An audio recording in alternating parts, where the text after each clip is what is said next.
Hola, buenas noches, bienvenidos al Cascabel en 13. El jueves y viernes próximos son días clave de esta semana, marcada por la tramitación en el Senado de las medidas aprobadas por el Gobierno para frenar el golpe de Estado separatista en Cataluña. Toda la atención informativa, toda la atención política se va a centrar desde mañana mismo en la Cámara Alta, que va a abordar en una comisión ad hoc las medidas derivadas del artículo 155 de la Constitución enviadas por el Gobierno. En esa comisión podría intervenir el jueves por la tarde o el viernes por la mañana el presidente de la Generalitat, Carles Puigdemont, con el fin de presentar alegaciones en contra del artículo 155, antes de enviar al Pleno de la Cámara el dictamen del texto que el viernes será aprobado. Dictamen que va a recoger en detalle las medidas del Gobierno sobre la disolución del Ejecutivo presidido por Puigdemont, el control de las consejerías que pasan a ser controladas por los ministerios del Gobierno, la limitación de las funciones del Parlamento, la convocatoria de elecciones en Cataluña en el plazo de tiempo más breve posible y también el control sobre los medios públicos catalanes, TV3 sobre todo. Hasta el viernes, en que se votará en pleno el dictamen, el Senado tendrá la última palabra sobre la intervención de la autonomía catalana. Una intervención excepcional que, según los socialistas, Puigdemont todavía podría evitar esta semana si disolviera el Parlamento y convocara elecciones dentro de la legalidad constitucional. Si no se produce ese gesto de sensatez, las medidas derivadas del 155 entrarán en vigor el sábado y se abrirá otro tiempo no exento de incertidumbre, dada la novedad que supone la aplicación hasta ahora inédita de este artículo de la Constitución. Se pasará de las declaraciones a los hechos, de la retórica a la práctica dura y pura de la legalidad. Y para quienes insisten en preguntarse por la respuesta de los sediciosos a estas exigencias del dictamen que apruebe el Senado, cabía recordarles las palabras del presidente del Parlamento Europeo en Oviedo, Antonio Tajani: en un Estado de Derecho, la ley se cumple y punto. El jueves, por cierto, también hay convocado un pleno del Parlamento catalán que podría prolongarse hasta el viernes con la incógnita de que en esa sesión pudiera votarse una declaración de independencia como respuesta a la aprobación en el Senado del 155 para su entrada en vigor.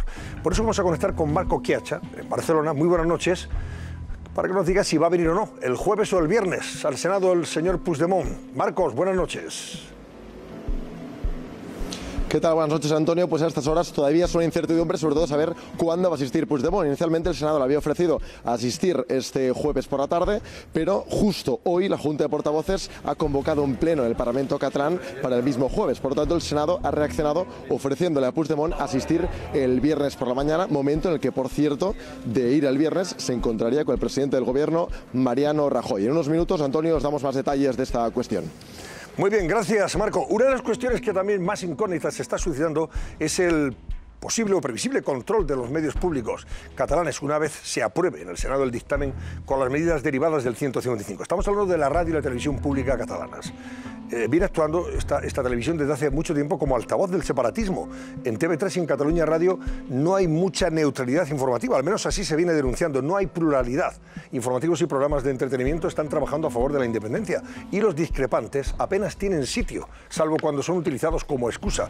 Precisamente uno de esos discrepantes, el periodista Antonio Gómez Reino, ya ha dejado esas tertulias y esta noche nos va a contar su experiencia aquí en el Cascabel. Susana Ollero, buenas noches. Pues sí, Antonio, buenas noches. Hoy vamos a tener en nuestro plató a uno de los últimos periodistas que ha decidido abandonar la televisión pública catalana, cansado, según él, de la manipulación y de la falta de imparcialidad. Su nombre, como bien dices, es Antonio Gómez Reino y llevaba 2 años y medio trabajando de colaborador de tertulias en TV3. Esta noche nos va a contar qué le ha llevado a tomar esa decisión de negarse a volver a participar en esos coloquios y también cuáles son esos ejemplos de falta de pluralidad. Será aquí, en el Cascabel, en solo unos minutos. Bueno, y esta noche también vamos a ocuparnos, al margen del golpe independentista, de otros temas de actualidad, como por ejemplo lo que está pasando en la localidad sevillana de Coria del Río. Extraña situación la que se está viviendo allí. La gente habla de que la están intoxicando y no se sabe muy bien de qué ni por qué. Buenas noches, Laura Cascajosa. ¿Qué está pasando en Coria del Río? Buenas noches, Antonio. Pues de momento no lo sabemos. Lo que sí que sabemos es que hace un mes aproximadamente los vecinos de esta barriada están padeciendo picores en los ojos, en la garganta, dolor de cabeza, insomnio, vómitos y todo por un fuerte olor que sale de los desagües, de dentro de las casas, de las alcantarillas y que en general está en el ambiente. La Junta de Andalucía ha dicho esta misma tarde, ha confirmado que efectivamente hay 2 sustancias que no son comunes, que están presentes en el agua del alcantarillado, no son nocivas, no son cancerígenas y dicen que no reviste peligro peligro para la salud. Simplemente pues esos síntomas que hemos contado que la Junta de Andalucía considera leves. Pues bien, vamos a hablar durante el programa con uno de los vecinos afectados, que por cierto se han reunido esta tarde con abogados porque tienen pensado redactar una denuncia conjunta. Así lo haremos, gracias Laura. Hablaremos también del juicio que hoy ha comenzado en Cuenca contra el asesino de las jóvenes Marina Okarinska y Laura de los...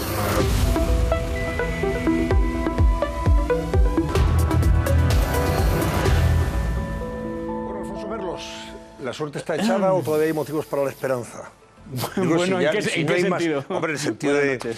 Esto ya está en manos del Senado y el Senado lleva esto hasta las últimas consecuencias. ¿O todavía el señor Puigdemont puede, en fin, estar iluminado por la sensatez, la prudencia y dice, voy a adelantar las elecciones dentro de la legalidad y no vamos a evitar esto? No tengo ninguna esperanza en que el señor Puigdemont rectifique. El Estado de Derecho a veces se le ha reprochado, incluso al presidente del Gobierno, que ha ido muy lento en todo este proceso de respuesta al desafío, pero cuando se pone en marcha es inexorable. Las decisiones van avanzando, se van cumpliendo los plazos y lo que estamos viendo es que el presidente del Gobierno de Cataluña está en un ejercicio casi de trilerismo. Está jugando al gato y al ratón, escondiéndole la bolita en el cubilete al presidente del Gobierno, pero esos trucos, esas artimañas y esas triquiñuelas realmente ya no funcionan. Se agotará la semana, independientemente de que las alegaciones sean presentadas o no en persona en el Senado, pero lo decisivo y determinante es que no hay ninguna voluntad de rectificar. Javier Chicote, buenas noches. Buenas noches. Luego está el llevar todo esto a la práctica. El problema es que pasamos de la política a los hechos. Claro, y ahí es donde se generan esas incógnitas, esas incertidumbres. Yo quiero saber cómo se come después. Yo quiero saber quién va a ser el que se va a sentar al lado de un redactor de noticias de TV3 a decirle cómo se tiene que escribir ese vídeo, cómo se tiene que dar esa información. Es decir, esto va a ser muy complicado. Yo creo que cuando se aplique el 155, que todo apunta que puede ser ya el viernes por la tarde un Consejo de Ministros extraordinario, va a haber unos días muy duros. El Parlamento, esto lo aprueba el Senado. Sí, pero luego vuelve, ya el Gobierno tiene que aplicar. Lo que el Senado haga es lo que va a misa. Sí, pero me permite la expresión. Es el Gobierno el que después tiene que aplicar y es el que tiene que decir, este señor es el que va a ir a controlar el TV3, Bueno, sí, claro, tendrán que ponerlo. Claro, sí. Ahí va a haber unos días muy duros, muy complicados, muy tensos. Puede que haya huelgas, puede que haya enfrentamientos muy difíciles. Y por quitar un poco de tensión al asunto, no sé si el señor Puigdemont ha valorado que el Senado está en la plaza de la Marina Española, que igual le da un poco de urticaria cuando venga al Senado a exponer sus razones, a hacer sus alegaciones. Pero bueno, es la democracia está funcionando, más del 80% del Senado apoya estas medidas y en el Congreso, que es donde importa, 254 diputados, Antonio. PP, PSOE y Ciudadanos, que representan a 16 millones de personas que han votado en unas elecciones legales y tiene narices que esto aún tengamos que explicarlo en Cataluña y que tengamos que explicarlo también fuera de España, que esta es la democracia y que está funcionando. Verónica Fumanal, buenas noches. Buenas noches, porque Antonio. Tú, no sé, ¿tú albergas la esperanza de que de aquí al jueves hubiera una disolución del Parlamento y una convocatoria de elecciones? Porque hay gente que lo está pidiendo y hay otros que dicen, no, vamos hasta las últimas consecuencias, declarar la independencia, votarla y que salga el sol por donde salga, ¿no? Pues Antonio, el problema es como todos, ¿no? Puigdemont en estos momentos está en medio de dos fuerzas absolutamente centrífugas. Por un lado tiene sus radicales, diríamos, está la CUP, está una grandísima parte, la última información que yo tengo de esta misma tarde es que serían mayoría en el PDeCAT los que presionarían y estarían a favor de que se declarase una declaración unilateral de independencia con todas las consecuencias. ¿Son mayoría ahora mismo? Son mayoría en el PDeCAT. Se ve que hay una minoría de moderados, como se les llama, que incluso se están planteando salir del banco. Hay algunas informaciones que apuntarían que Ensa Vila podría dimitir en estas últimas horas, que ha publicado Manuel Manchón. Pero sí que es cierto que en el otro lado tiene toda la presión del aparataje del 155, que yo coincido absolutamente con Javier en este tema. En Cataluña hay unas instituciones públicas absolutamente desarrolladas. Yo quiero recordar que cuando gobernó ese paréntesis del tripartit, que fueron casi 7 años donde gobernaba el PSC con Esquerra Republicana en Iniciativa por Cataluña, tenían gravísimos problemas para controlar todos los funcionarios, porque la mayoría eran de Convergencia de Unión, que llevaban 25 años gobernando. Si ellos tenían problemas para controlarlo, imagínate un gobierno delegado en Cataluña, que hablábamos antes. ¿Van a ponerse al lado de TV3 funcionarios españoles? Pues si no hablan catalán. Es decir, la aplicación del 155 en Cataluña es complejísima, complejísima, y no hay fuerzas de seguridad suficientes para que se pueda hacer en todo el territorio. Por lo tanto, Puigdemont tiene dos opciones: ser un traidor a su patria o ser un héroe que parece ser que iría para la cárcel, y yo creo que la disyuntiva es clara. Pues Caminito de Jerez lo vemos, ¿eh? Así lo ha dicho hoy el fiscal general del Estado, Sí, se lo ha recordado el eso. señor Maza. Caminito de Jerez, que decía el otro. Bueno, Carmelo Encina, buenas noches. ¿Qué tal? Buenas noches. ¿Tú cómo lo ves? Complicado, ¿no? Ahora nos vamos a plantear lo difícil que es la aplicación del 155. Claro. Esto ya lo sabíamos. O sea, yo no sé cómo ahora nos sorprendemos de que el 155... No, se sorprenden aquellos que se ponen un poquito estupendos. Quiero decir, vamos a ver, oye, la ley es la ley, ya hay que cumplirla. Ha habido muchas voces que han clamado por la aplicación del 155, incluso antes, que hubiera estado, fíjate, a mi juicio, bastante justificado desde un punto de vista lógico, que lo hubieran aplicado cuando en los plenos del 6, 7 y 8 de septiembre, ¿no? Cuando hicieron aquella ley transitoria y aquella ley del referéndum. Eso fue, ahí se cargaron el Estatuto de Autonomía y se cargaron la Constitución, ahí ya hubiera estado justificado.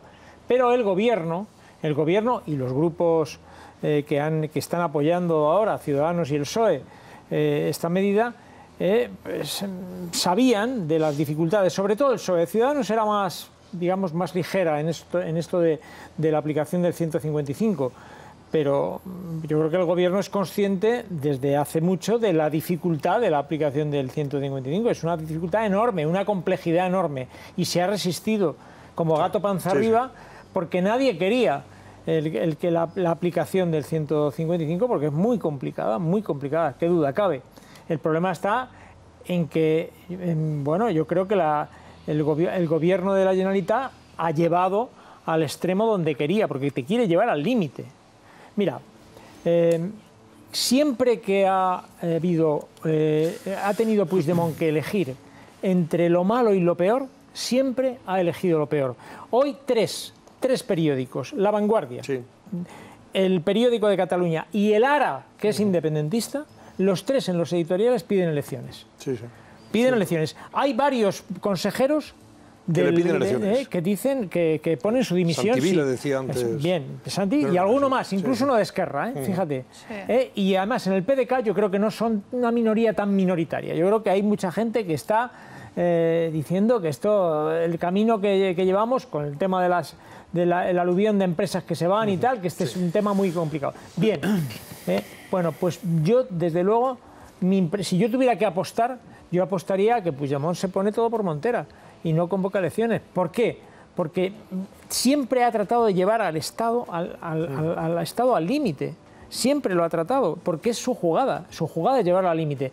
Aquí lo único que ha ocurrido positivo en contra del independentismo en los últimos meses ha sido el fenómeno que han visto blanco sobre negro, los efectos que tendría sobre la economía, los efectos letales, devastadores, que tendría sobre la economía, solamente la incertidumbre de que pudiera ser Cataluña independiente. Solamente la incertidumbre. Una pequeña incertidumbre ahora. Bueno, luego tendremos tiempo para comentar todo esto, con invitados además, que esta noche nos van a acompañar aquí en el programa. Son las 10:31. Hacemos una pausa, volvemos enseguida. Hasta ahora mismo.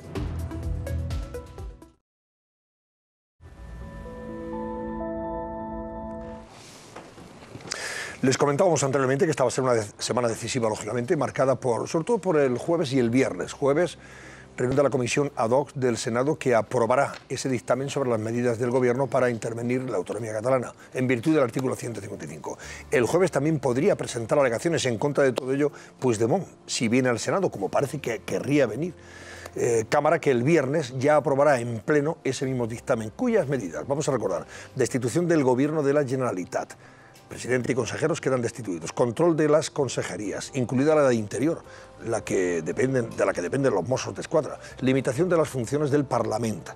Control de los medios públicos, radio y televisión, TV3 sobre todo. Y convocatoria de elecciones autonómicas en Cataluña, en el más breve espacio de tiempo posible. Bueno, todo eso es lo que se perseguiría para recuperar la normalidad constitucional.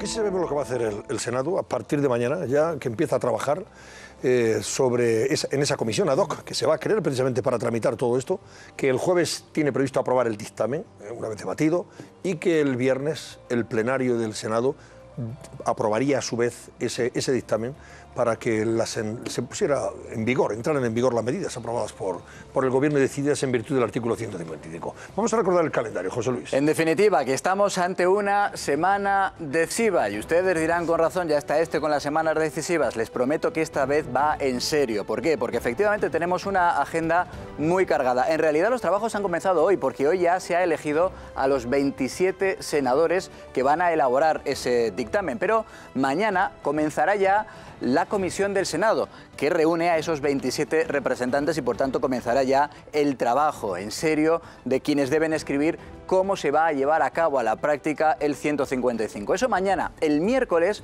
ya hay una primera reunión. Ya podría de hecho acudir a esa primera reunión de la comisión del Senado el presidente catalán, Puigdemont, para presentar sus alegaciones, sus puntos de vista en torno a por qué está en contra de la aplicación de ese 155. ¿Por qué es prácticamente imposible que acuda el 25 Puigdemont? Entre otras muchas cosas, porque lo previsible es que esa primera sesión de la Comisión del Senado sea secreta, sea a puerta cerrada. Así que nos vamos ya al jueves que es la hora, el día y la hora, a las 5 de la tarde, en la que está citado Puigdemont. Pero lo cierto es que, como sabemos desde esta mañana, ese mismo día va a haber una sesión del Parlamento. ¿Para qué? Pues esa sesión que anunció el pasado sábado el propio Puigdemont para mostrar el desacuerdo del Parlamento catalán con la aplicación del 155. Esa es la teoría, pero en esa sesión del Parlamento catalán puede ocurrir cualquier cosa, incluso que se vote esa declaración unilateral de independencia, de manera que efectivamente ese mismo jueves no es lo más probable, pero podría darse que Puigdemont por la mañana declarara la independencia en el Parlamento y por la tarde acudiera al Senado para participar en esa comisión.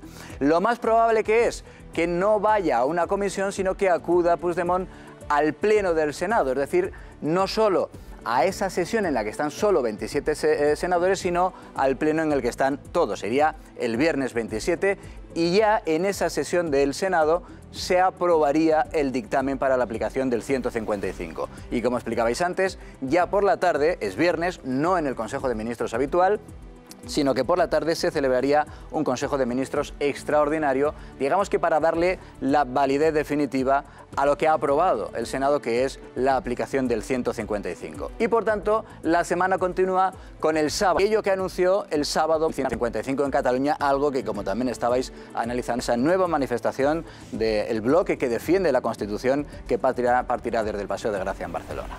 Y que está convocado por Sociedad Civil Catalana. Enseguida vamos a saludar a la señora Tey. Gracias. ¿Teníais la duda de si acudirá o no? Parece que sí, pero todavía está en el ambiente la duda de si acudirá. ¿Queréis salir de dudas al Senado o a la Comisión o al Pleno del Senado? ¿Queréis salir de dudas? Pues creo que escuchando al portavoz de la Generalitat, al señor Turull, no vamos a salir de dudas porque deja esa duda en el ambiente. Escuchen. Ambigüedad total, ¿no? Conseller, el president va al Senat a defensar les al·legacions del 155. No tinc res a dir ara. He vingut amb un acte convidat, gràcies. No nos saca de dudas, José Luis Pérez, hasta luego. Está claro que sigue jugando al fin a la ambigüedad calculada, permanente cuando no al trilerismo político de tomo y lomo. Vamos a ver, sí hay una posibilidad, insisto, y hoy el gobierno lo sigue recordando, que el señor Puigdemont tiene en sus manos la posibilidad de frenar todo esto, convocando elecciones, evidentemente devolviendo a Cataluña la legalidad constitucional y no declarando esa independencia o no llevando la declaración de independencia al Parlamento. Hoy, esta misma tarde, los empresarios catalanes de nuevo le han pedido una convocatoria inmediata de elecciones para evitar precisamente la intervención de la autonomía.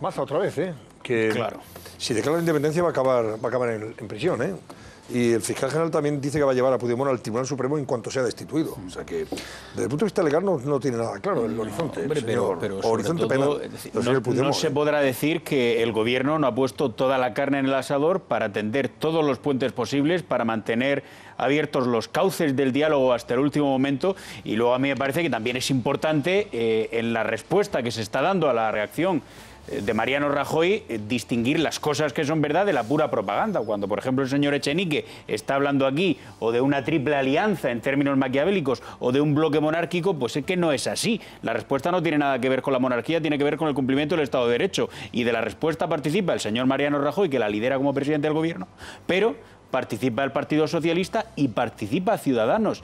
Y yo creo que hemos caído un tanto en la trampa en términos generales de los partidos, la minoría que no estaba por la aplicación del artículo 155, que se está, en fin, situando de cara a la opinión pública como si fuese una especie de anexo a la Constitución española. Cuando los padres de la Constitución hicieron la Carta Magna, lo pusieron en el título 8º, lo pusieron en el capítulo 3º, precisamente para cuando había algún problema severo, grave, en la organización del Estado que tenía que ver con las comunidades autónomas, darle una solución a ese problema. Evidentemente, el problema es complejo, es un problema muy difícil de solucionar y la respuesta, por lo tanto, no puede ser ni sencilla ni rápida. Claro que la aplicación es complicada, nadie pensaba lo contrario de antemano, ni siquiera seguramente cuando se estaba redactando ese artículo.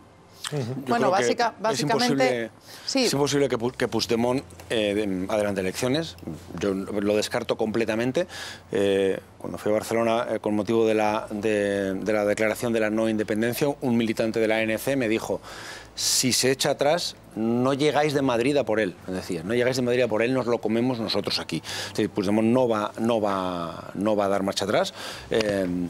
Y la perspectiva de elecciones, yo creo que el Gobierno ha calculado unas elecciones en primavera, no antes de primavera, confiando en que se apacigüe, la gente cobre las nóminas, se vayan olvidando un poco, se baje mucho la tensión, pero por otro lado, Ciudadanos tiene otro cálculo y es elecciones cuanto antes, Inés Arrimadas por un lado y Junqueras por otro, en caliente, lo contrario a lo que quiere el Gobierno. Yo me decantaría por a partir de primavera y en ningún caso sino convocados por el Gobierno. En las circunstancias actuales no hay garantías desde el punto de vista democrático para hacer unas elecciones ahora mismo en Cataluña, tal como está la situación. Eso es evidente.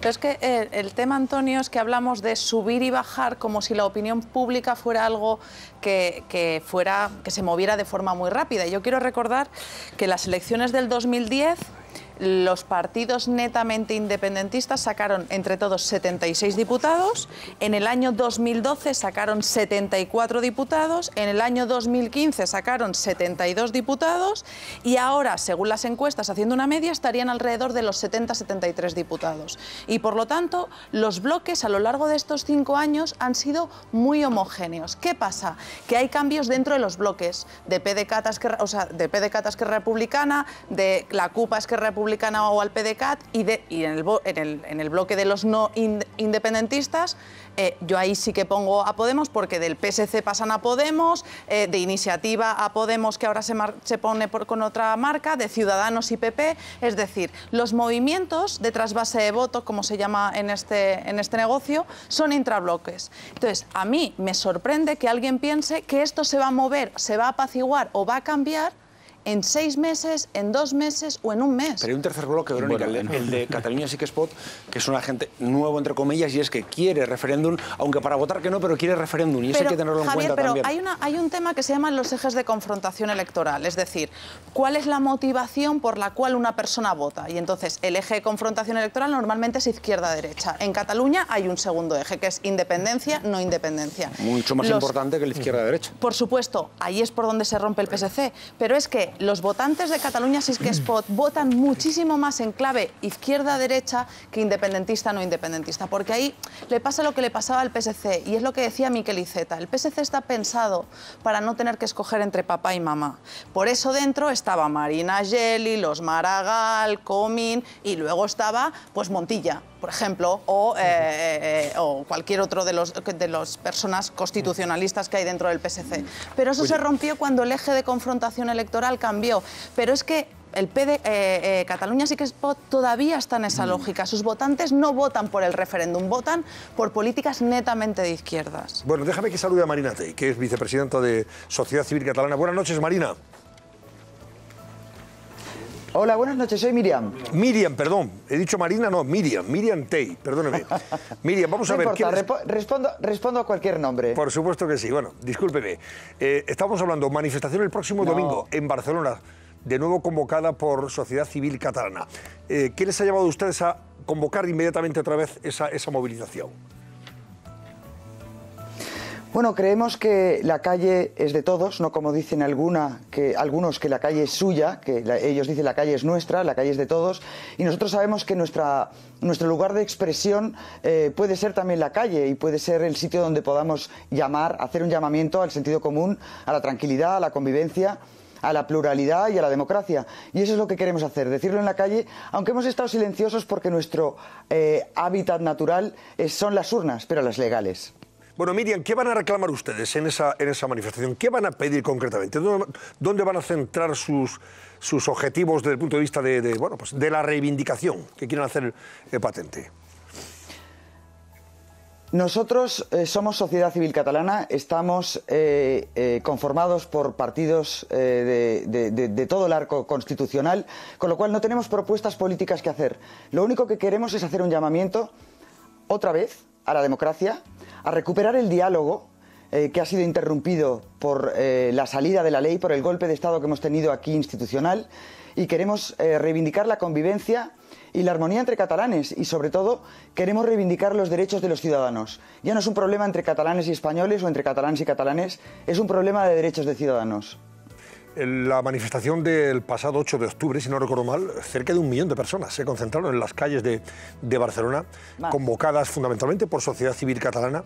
¿Creen ustedes que pueden reeditar esa multitudinaria manifestación? Ojalá que fuera así. Por nuestra parte estaríamos encantados. Imagino que ustedes también. Claro, por Sociedad Civil Catalana y por muchas otras asociaciones que están al pie del cañón desde hace mucho tiempo, tanto tiempo como nosotros, y que están batallando por los mismos objetivos que nosotros.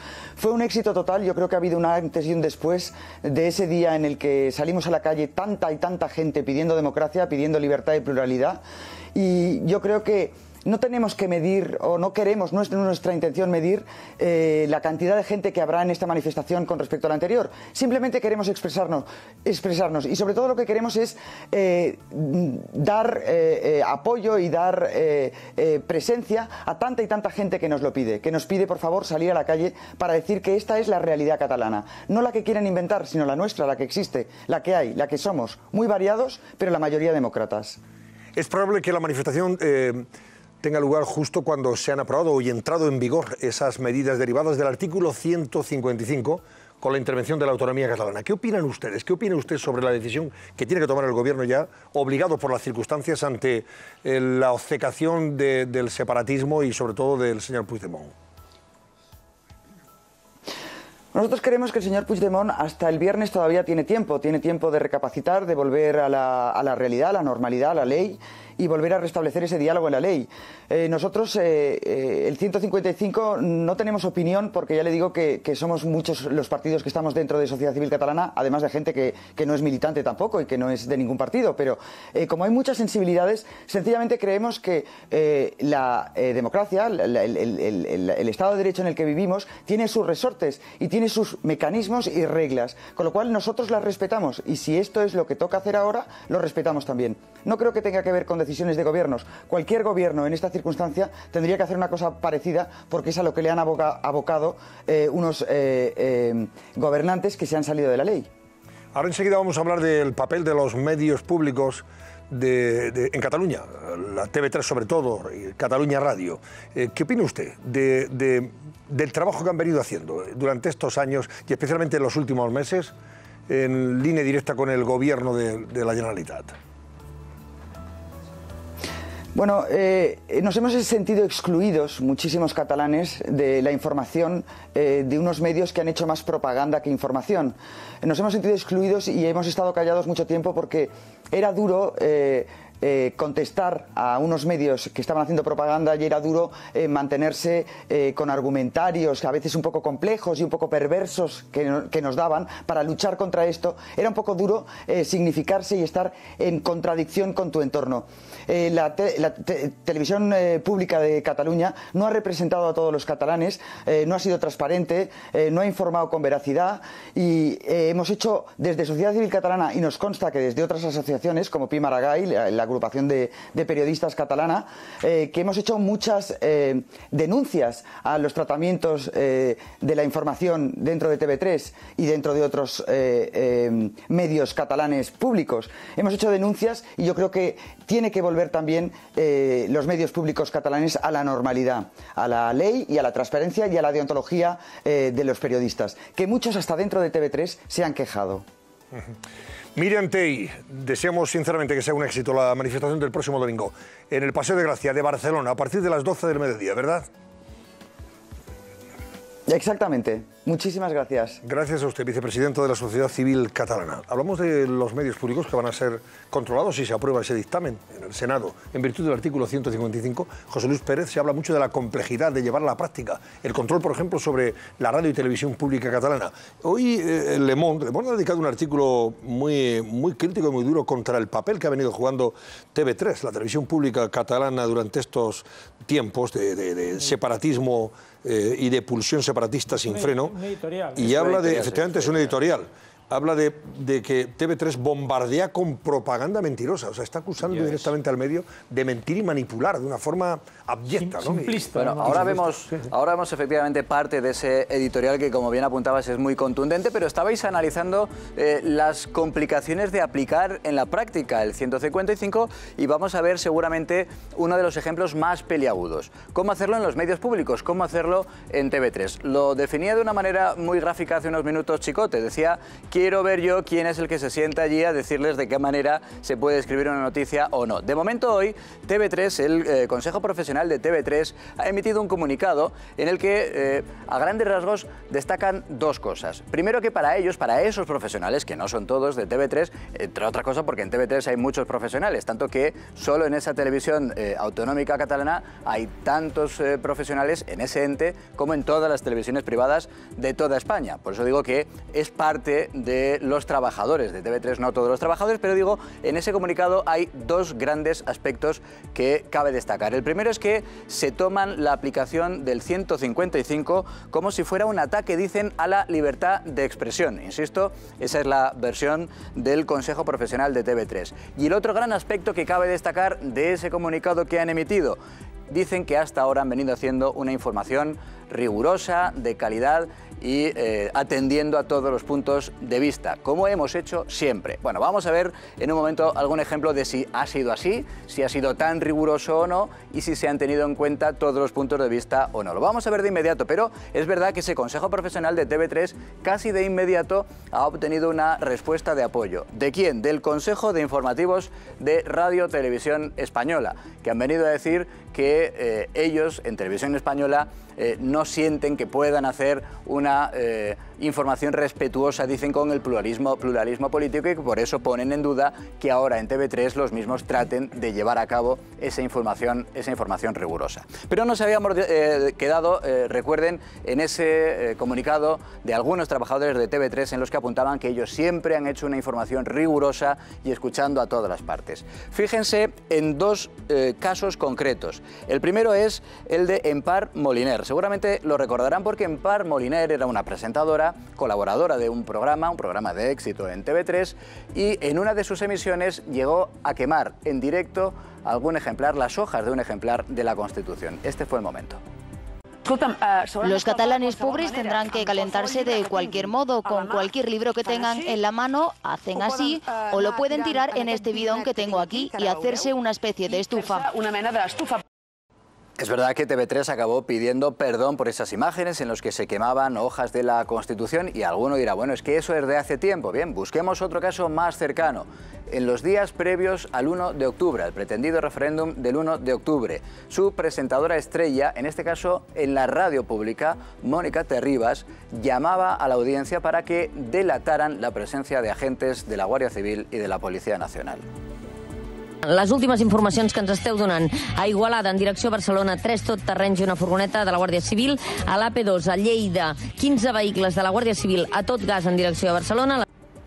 Seguramente ejemplos como estos son los que ha llevado, efectivamente, como anunciabas, a Le Monde a escribir ese editorial durísimo contra el presidente de la Generalitat, contra Carles Puigdemont, pero que efectivamente en su último párrafo también incluye esta crítica a la televisión pública catalana, a la que acusa de hacerse la víctima de algo que ya empieza a no comprar nadie entre los medios internacionales, que es lo de la dictadura franquista. Ya no cuela para muchos medios internacionales. Hoy el Le Monde lo critica de una manera, insistimos, muy dura en ese editorial. Hace meses que la televisión pública catalana aporrea con una propaganda independentista, simplista y mentirosa. Esta es la versión que ven en Le Monde, que contrasta abiertamente con ese comunicado de algunos trabajadores de TV3 que aseguran, prometen que siempre han llevado a cabo una información rigurosa y atendiendo a todas las voces en Cataluña, que es una comunidad autónoma muy plural.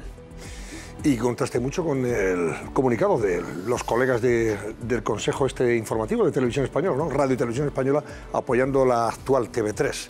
Ahí está lo que dice un medio, hombre, hasta ahora bastante respetado y respetable como Le Monde, desde el punto de vista periodístico. No es la Biblia, pero desde luego es un medio que tiene un prestigio notable y bastante acreditado. Antonio Gómez Rey no es periodista y hasta hace unos días participaba en las tertulias de TV3. Buenas noches, Antonio. Buenas noches. ¿Participabas en las tertulias de TV3 y también de Cataluña Radio o solo TV3? Exacto, desde hace aproximadamente 2 años y medio empecé a colaborar tanto en Cataluña Radio como en TV3, en los medios de la corporación, solo. Hasta que decidiste, junto a otros colegas, compañeros, decir, hasta aquí hemos llegado, ya no vuelvo más a esas tertulias. La última tertulia, mi última tertulia fue en el programa Catalunya Migdia, en Catalunya Radio, el jueves pasado, y después de un proceso de reflexión interno de varias semanas, que yo, bueno, digamos que el punto así más que me decantó para tomar esta decisión fue el tratamiento informativo que se dio de la manifestación del 8 de octubre, tanto el antes, el durante como el después. Pues decidí... ¿Cómo fue ese tratamiento informativo? Estamos hablando de la manifestación de Sociedad Civil Catalana y en general aquellas asociaciones que defienden la unidad constitucional de España. Yo, ¿no? honestamente, y respeto todas las opiniones, faltaría más, ¿no? Pero claro, que se diga que la Corporación Catalana de Radio y Televisión es plural, cuando se ve perfectamente la falta de compensación que hay a nivel informativo entre los constantes 11 de septiembre o manifestaciones a favor de los Jordis, con la cobertura que se da y el tipo de información que se da de la manifestación del 8 de octubre, pues la verdad yo creo que la gente tendría que hacer un poquito un acto de reflexión profundo y ver exactamente qué tipo de periodismo hay en Cataluña. Antes de la manifestación del 8 de octubre se estuvo verbalizando por muchos periodistas de la corporación que era una manifestación convocada por partidos políticos que estaban fuera del arco parlamentario. Sí, de la extrema derecha. ¿No? De la extrema derecha, una cosa inaudita. Durante el día, la información que se dio fue, muy breve, y después se siguió con ese discurso de, como si hubieran salido 1 millón de fascistas, que yo creo que no salían ni el 18 de julio de 1940, yo creo que no habían tantos en aquella época, y te das cuenta que luego el tratamiento informativo que se le da varios días después a la manifestación a favor del señor Jordi Sánchez y Jordi Cuixart, pues es que, digamos, algo realmente no funciona. Y en una decisión individual, reflexionada, meditada con amigos, incluso con familia, pues decidí que yo tenía que dejar de participar en este espectáculo, porque yo de alguna manera con mi presencia le doy o se le intenta dar credibilidad a un debate. Por estar en contra de las tesis. Efectivamente, pero... ¿Tiene la sensación, como otros colegas que han abandonado también esas tertulias, de haber servido de coartada precisamente para vender una supuesta pluralidad que no ha existido nunca en TV3?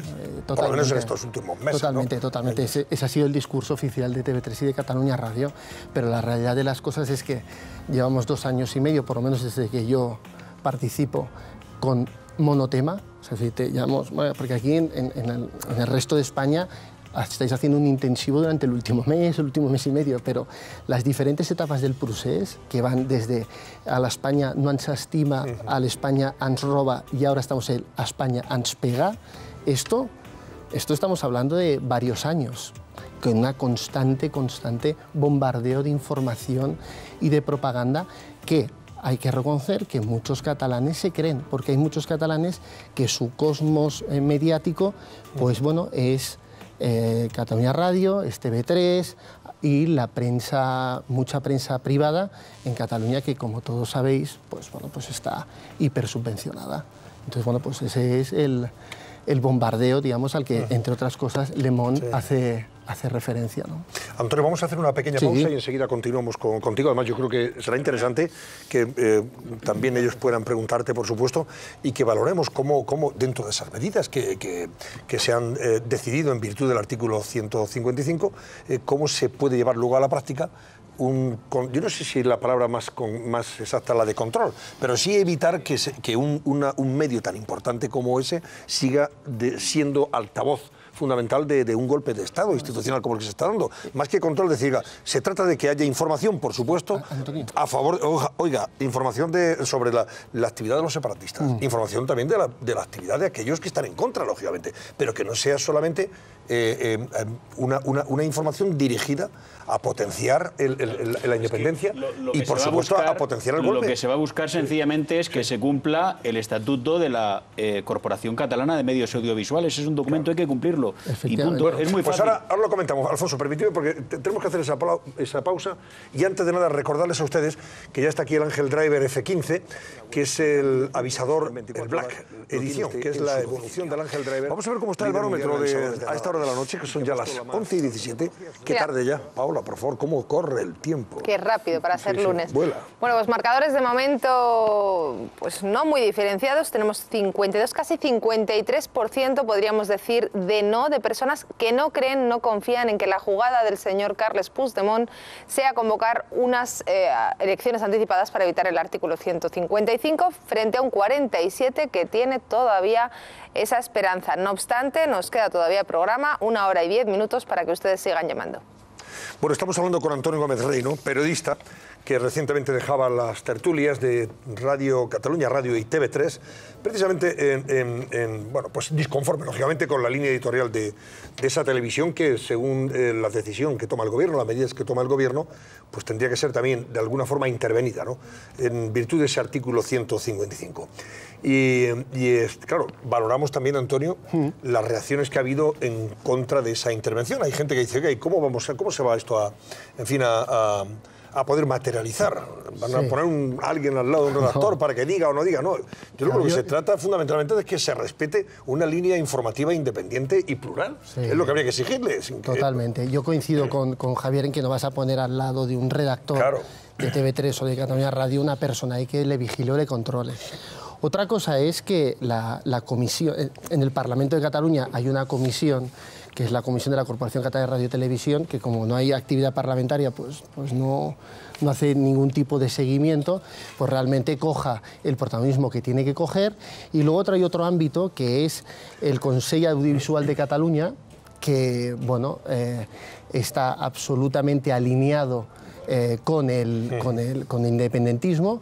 El presidente es una persona puesta por el presidente de la Generalitat y por el señor Junqueras, que siempre tiene voto de calidad, y se demostró la semana pasada con aquel incidente, lo que hemos visto antes en televisión, que Mónica Terribas, bueno, pues incitaba a los oyentes de Catalunya Radio a que dijeran, se chivaran de por dónde estaban yendo los furgones de la policía. Eso acabó encima de la mesa del Consell Audiovisual de Catalunya, y como el presidente tiene voto de calidad, pues oye, es que no hay nada, no hay ninguna institución, ningún instrumento, ya sea político o técnico, que haga un control de la imparcialidad de los medios de comunicación públicos catalanes. Si vamos a unas elecciones en un Estado democrático, que se llena la boca al independentismo de democracia en mayúsculas, has de velar porque los medios de comunicación públicos sean independientes y plurales. Yo no creo que sea un tema de intervención, sino de velar porque los profesionales hagan bien su trabajo sin ningún tipo de directriz política, que es lo que está sucediendo ahora. Hay compañeros que también han salido, como tú, de esas tertulias, sí, que no participan ya de las mismas, pues se han considerado, de verdad, como una excusa para vender una supuesta pluralidad que no tiene la televisión, que han dicho que realmente a lo largo de estos últimos años, pero especialmente en los últimos meses, tanto en sus series como en sus series de ficción, como en sus programas informativos, TV3 ha hecho muchos separatistas, pero separatistas que una fábrica de hacer separatistas odiando a España, además. Sí, porque como se dice en catalán, se mantenía el caliu, ¿no? Hay que mantener y hay 2 millones de personas en Cataluña que se sienten independentistas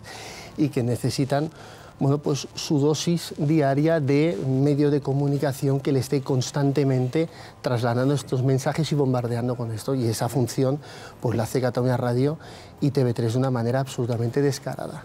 Descarada en el sentido de que todo lo que sea desprestigiar las instituciones que nos hemos dado todos, los españoles, como puede ser pues, la monarquía, como puede ser el Tribunal Constitucional, el propio Poder Judicial, la propia Fiscalía, en muchos casos, y con la vista gorda de los directivos de TV3 y de Catalunya Radio y de los moderadores y los presentadores de los programas, lo que se intenta es constantemente desprestigiar a estas instituciones y, lamentablemente, pues hay muchos catalanes pues, que se creen todo este discurso. Claro. Es que hay un elemento que es importante para saber cuál es la realidad de TV3. TV3, independientemente de que esté dirigida, la dirección sea independentista, reconocidos independentistas, es que yo creo que en este tipo de entes que llevan muchos años, pues esto no es de ahora, o sea, TV3 lleva trabajando mucho tiempo y lleva trabajando mucho tiempo en una determinada dirección. Y los profesionales, cuando decimos dejemos a los profesionales, es que los profesionales que han sido escogidos entre los independentistas, o sea, no es casualidad que la presentadora esa que quemaba la Constitución, esa chica tan agraciada que quemaba la Constitución en una... En fin, o esta locutora o esta periodista, supuesta periodista, yo no entiendo. El periodismo sectario a mí me parece que periodismo y sectarismo el activismo, ¿no? Es como el agua y el aceite, pero bueno. Entonces, esa periodista está ahí por su forma de pensar. Claro. Y todos los que prosperan ahí es por su forma de pensar. Entonces, no es un problema de coger y que digas es que vamos a dejar a los profesionales hacer, es que los profesionales son independentistas. Efectivamente. Es decir, está metida esa maquinaria han prosperado en esa televisión autonómica y en esa radio autonómica han prosperado y tienen los mandos los que han sido independentistas, porque el que no ha sido retirado. Porque esa labor se hace durante mucho tiempo. Mira, hay que ser sinceros. En todas las televisiones públicas se ha cuestionado siempre que son manejadas políticamente, unas más y otras menos. Pero el problema de TV3 es que ha llegado a un grado de desfachatez que ni siquiera disimula, que es una máquina de propaganda del independentismo, es que ni lo disimula. Podrás decir, no, es que Televisión Española, es que Telemadrid, es que el Canal Sur, es que la tele, que sea, la tele de Galicia. Bueno, todos podrá ser cuestionable, porque siempre es muy subjetivo a la hora de juzgar cuál es el grado de intervención política que tienen. Pero en TV3 no hay duda. En TV3 han funcionado como una máquina de propaganda con una desfachatez y un descaro tan brutal, que es que no sé cómo tienen el valor de verdad, de presentarse como un medio siquiera mínimamente objetivo. Es que es obvio que desde el realizador que dirige un programa, cuando se hace una manifestación, la famosa manifestación en la que fue el rey, cómo los planos que aparecieron en esa estaban escogidos, evidentemente el que está realizando esa retransmisión es claramente sectario, pero de un sectarismo verdaderamente, a mi forma de ver, que insulta a la inteligencia de cualquier ciudadano. Pero claro, controla, Carmelo, no hay nadie que controle eso. Una cosa quería decir, todo esto que comentaba Carmelo, que estoy de acuerdo al 110%, lo que ha provocado sí es una desconexión, esto sí que es una desconexión cierta y real de muchos ciudadanos de catalanes con su televisión y radio pública catalanas. Cosa que podemos o sea, que han caído las audiencias, ¿verdad? Bueno, han caído las audiencias. Tanto y es que yo conozco muchísima gente de mi entorno familiar, de mis amigos, profesional, que pueden tirarse meses sin consumir ningún tipo de ni TV3 ni Cataluña Radio. Cosa que hace 15 años, 10 años, pues no, porque era una palanca de la cultura catalana, porque era muchísimo más plural, y ahora realmente solo se trabaja para una parte de la sociedad, que es esa parte de la sociedad que vota a Junts pel Sí, y todas las marcas que hay dentro de Junts pel Sí, y la CUP. Antonio, ¿cuántos trabajadores tiene ahora mismo TV3, más o menos? Yo creo que unos 2.500. O sea, 2.500 es...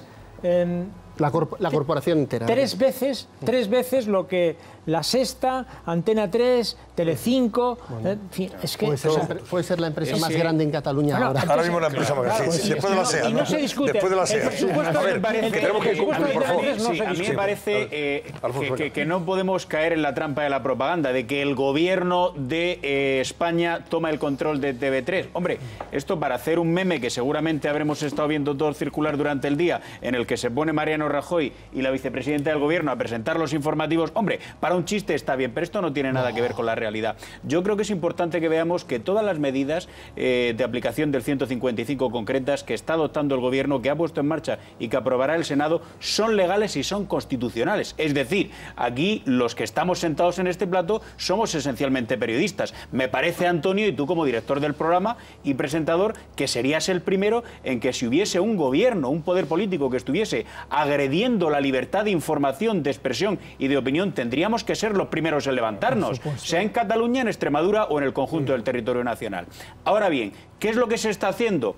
Hay un estatuto en la Corporación Catalana de Medios Audiovisuales y en ese estatuto lo que se dice literalmente es que esos programas de la televisión pública y de la radio pública tienen que servir para que los valores que emanan del propio Estatuto de Cataluña, que es la herramienta de autogobierno de los catalanes, se vean reflejados a través de un espacio informativo, opinativo, etcétera. Y eso no se está produciendo. Y luego también hay otra cuestión que aquí se ha puesto en circulación. Hemos visto el vídeo de Mónica Terribas hablando de la Guardia Civil, los chivatazos, etcétera. Luego, desde un punto de vista ético, cuando, como estaba diciendo Carmelo, hay personal que está completamente entregado a la causa, tú estás viendo otras cosas. A mí, desde el punto de vista ético, me resulta muy difícil de justificar que una persona que trabaja en un medio público tenga un salario de 200.000 o 300.000 euros por temporada. Porque, claro, cuando en una legislatura hay una persona que está cobrando 1 millón de euros, a lo mejor es más fácil servir a esa causa de la que estamos hablando y dar chivatazos para que se vaya contra... Hombre, Mónica Terribas seguramente... Sí. No, estamos hablando en varias temporadas,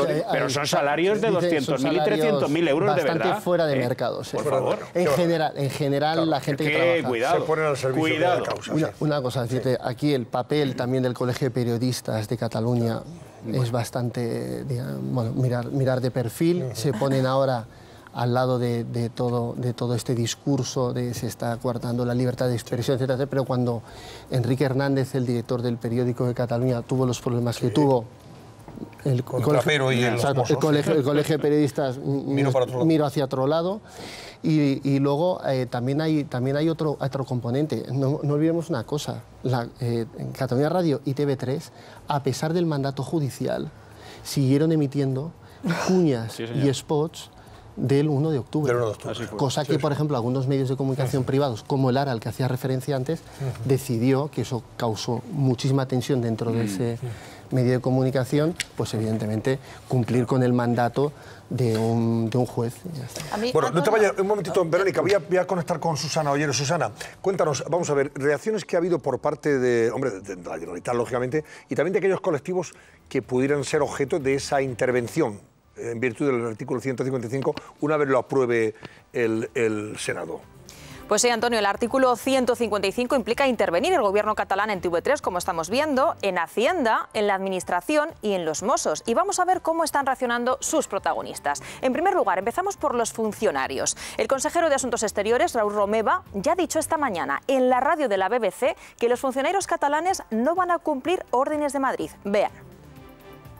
Are you suggesting that when the Spanish government imposed direct rule over the region, Catalonian ministers, politicians will just refuse to follow these edicts? So it will be hard.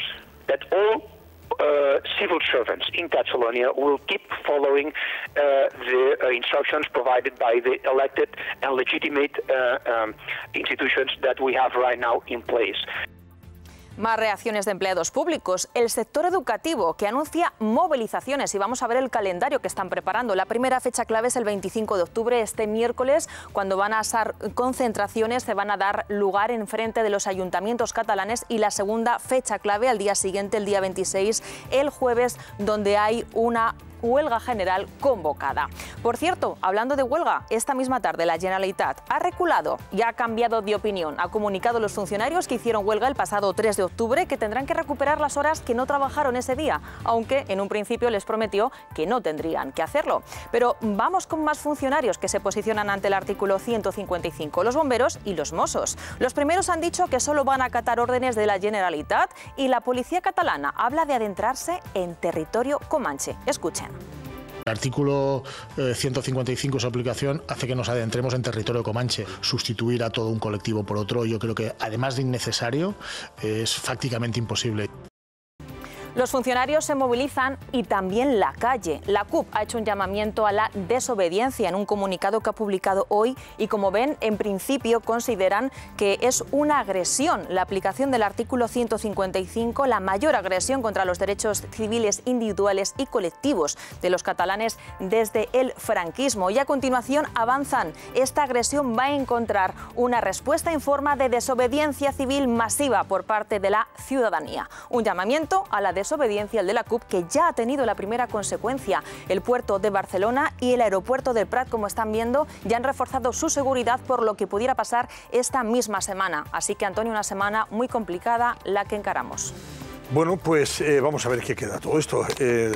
Habrá un momento en el que los ánimos empiecen a decaer y los alegres y combativos empiezan a reconocer que la legalidad constitucional no es un capricho, que hay que aceptarla, que hay que respetarla, y que además es muy productiva para el progreso y el bienestar de los ciudadanos, de todos en general y del bolsillo. Y cuando ven que a lo mejor la situación económica empieza a complicarse, pues a lo mejor reaccionarán, ¿no? Ya ha empezado a complicarse. Claro. Claro, cuando ven que lo sufran directamente. Sí, sí, el último mes, cuando desde el registro mercantil, si no recuerdo mal, se está informando que más de 1.200 empresas que son, calculan que entre el 30 y el 40% del PIB catalán se han ido con su domicilio corporativo y el domicilio fiscal, y sinceramente que siga ahí el señor Junqueras como conseller de Economía. Imagínate que yo perdiera en un mes el 40% de los clientes de mi empresa, o perdiera una televisión el 40% de su cuota de pantalla en un mes. Esto no saldría gratis, pero en cambio en Cataluña sí. Ahí todo se permite, porque como todo está bajo el paraguas del independentismo y del procés, pues bueno, no pasa absolutamente nada. Una empresa, la empresa Invacare, que dirige una prima de Carlos Puigdemont, o sea, familia de Puigdemont, traslada su sede social a Madrid. Sí. La compañía ha asegurado, lo estoy viendo en El País, la compañía ha asegurado que el cambio se debe al actual contexto de incertidumbre política. Esta es una empresa proveedora de material ortopédico y que en España dirige Esther Puigdemont, prima del presidente de la Generalitat. O sea, Cementos Molins, que es de la familia de Joaquín Molins, que fue portavoz del... Pero que no son independentistas. Portavoz de Convergencia. Se han marchado. Molins, no, pero el caso más gracioso, por si es que algo de gracia tiene todo este tema, que desde luego poca, es lo de la familia Baibé, digamos, que han sido durante muchísimos años, y han puesto muchísimo dinero detrás de Òmnium Cultural y de la ANC, y trasladaron su empresa, creo que fue hace 10 días o un par de semanas, a Madrid. Pues imagínate, ¿no? Y que dejan a trabajadores con esa incertidumbre, pues qué gran irresponsabilidad. Esto es la historia de una gran irresponsabilidad. Sí, yo quería apuntar dos cosas. La gran diferencia, a mi entender, entre TV3 y Televisión Española, sí que es verdad que son dos televisiones acusadas fuertemente de manipulación informativa. Pero sí que es cierto que en TV3, a diferencia en Televisión Española, no hay un comité de empresa que lo está denunciando. Y en Televisión Española hemos visto cómo los trabajadores, los propios trabajadores, son los que reivindican pluralidad y, sin embargo, en TV3 no. Y luego, con el tema de los funcionarios, un funcionario puede pensar, votar, sentir lo que quiera.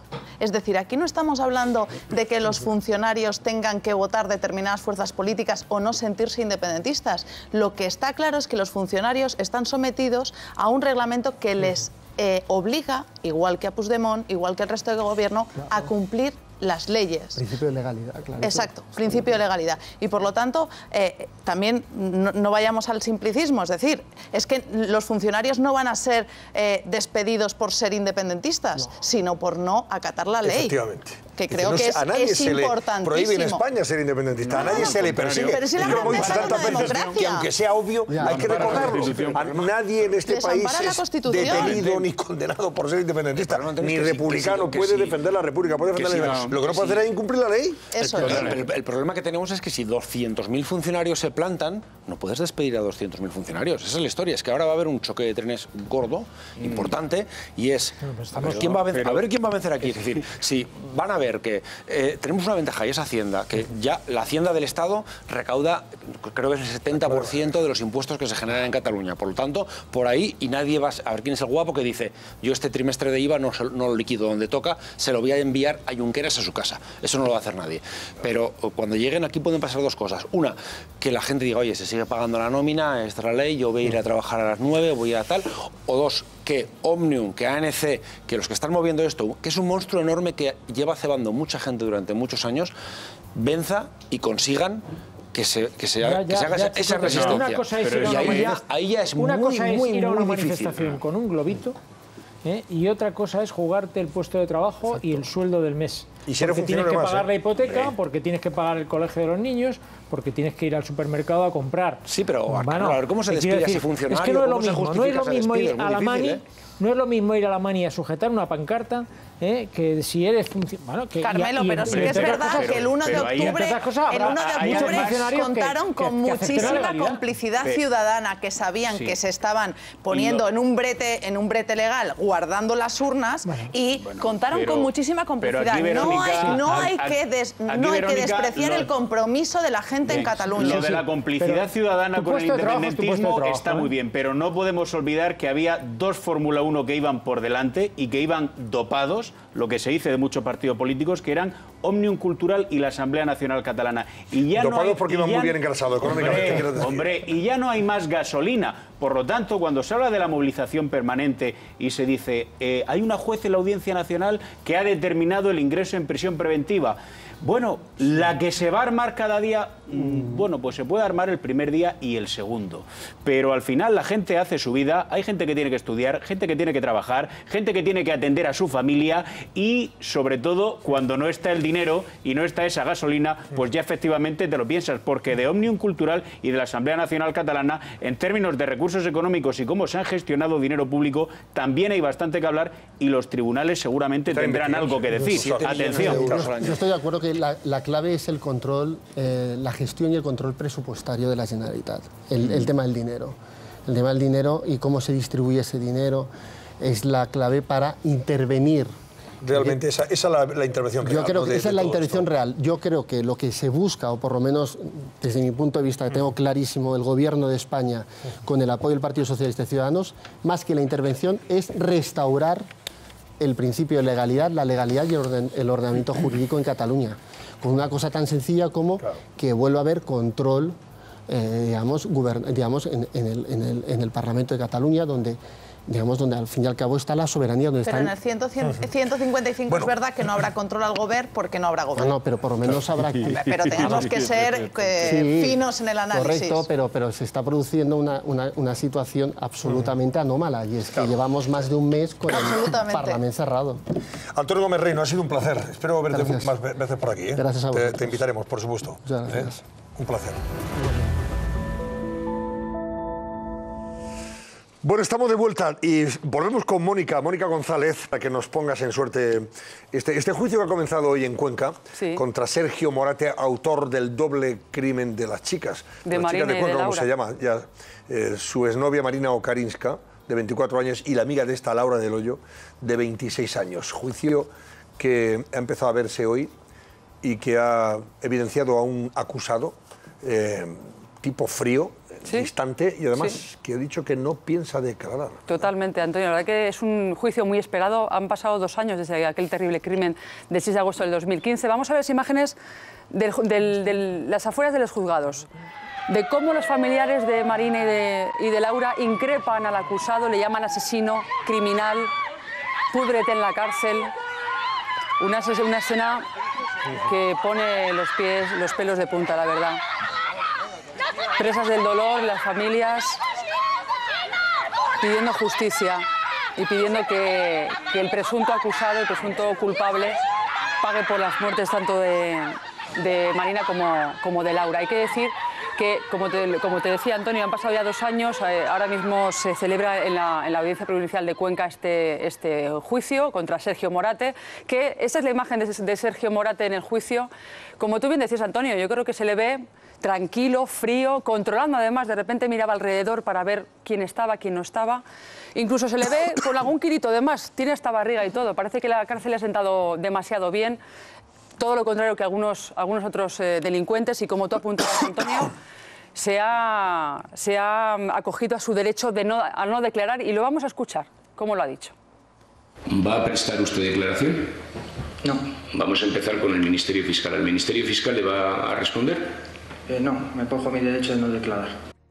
Y si veíamos hace un momentito las imágenes de los familiares de Marina y de Laura, vamos a ver también a la hermana de Marina cómo increpaba al acusado Sergio Morate en el juicio. Vamos a escucharlo. Levanta la cabeza, desgraciado. Mira Vamos a ver, mire, escúcheme un momento, por favor. La verdad que terrible estas imágenes de cómo la hermana de Marina, pues presa del dolor y de la angustia del momento. Y mirar a su madre. Es lo que del riguroso luto, además, ¿verdad? Sí, no se veía, solamente se veía la cara de Sergio Morate y de los abogados, no se veía la cara de ningún testigo, evidentemente, pero se le podía ver perfectamente a Sergio Morate. Vamos a hacer una recapitulación, si te parece, Antonio, de cómo sucedió todo. Sergio Morate era pareja de Marina, estuvieron saliendo casi prácticamente durante 5 años. Y en ese tiempo Marina finalmente decide poner fin a la relación en marzo del 2015. De marzo a agosto, que es cuando se produce el crimen, es cuando se entiende que él comienza a estudiar y a prever el crimen, el asesinato y cómo deshacerse del cadáver. ¿Cómo lo hizo? Bueno, primero